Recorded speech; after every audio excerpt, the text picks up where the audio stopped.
कसं काय मंडळी, बरं आहे ना? तर आज ना मी आमच्या इथल्या गार्डनमध्ये आली, तर तिथे मला ना हे शंखासुराचं फूल भेटलं. म्हणजे हे सहसा मे महिन्यातच येतात, म्हणजे उन्हाळ्याच्या दिवसातच येतात. तर हे मला भेटलं आहे, तर ही मी काही फुलं तोडली आहे. तर हे फूल सांगायचं झालं तर ह्याच्या 4 पाकळ्या सेम कलरच्या असतात आणि एक असते ती कलरफुल असते. तर तुम्हाला याची एक आठवण सांगायची म्हणजे हे फूल मी का तोडलं, तर माझ्या लहानपणीची एक आठवण आहे जी 90च्या दशकातल्या सगळ्या मुलामुलींची असणार आहे. तर हे जे फूल आहे, या फुलाच्या मागे ना अशा 4 असे हे नखांसारखे असतात. तर हे आम्ही ना असे तोडायचे. याची तुम्हाला एक गंमत दाखवतो. असं तोडलं की जो हा गुलाबी पोर्शन असतो ना, हा थोडा नखाने काढायचा.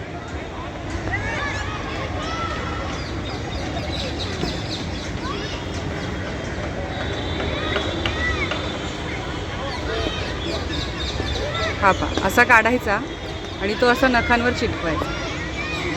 ही झाली आपले नेल्स. असे आम्ही तेव्हा लहान होतो तेव्हा अशी छोटी छोटीच नखं असायची, त्याच्यावर हे पूर्ण बसायचं. आणि मग असं आपण माझी नखं बघा, राक्षसासारखी नखं, कोणाला असं हिरोईनसारखी नखं असं वाटायचं, तसं आम्ही करायचो. या नखांची एक वेगळीच आठवण आहे. त्यामुळे या झाडाखाली भरपूर मुलं-मुली असायची, ती पण 90च्या दशकात. आताच्या मुलांना हे सगळे खेळ माहिती नाही आहे, जे आम्ही आमच्या सुट्टीमध्ये करायचो. कसं आहे, मस्त आहे ना? तर ही बघा, ही मी सगळी लावली आहे, छान दिसत आहेत ना? तर ह्या शंखासुराच्या ज्या झाडाला आहे ना, ह्या फुलांना काही जण गुलमोहरसुद्धा म्हणतात. पण गुलमोहराची फुलं वेगळी असतात, आता त्याच्या समजुतीनुसार असेल. पण हे जे फूल आहे ते आम्ही अशा प्रकारे त्या फुलाचा वापर करायचो खेळण्यासाठी.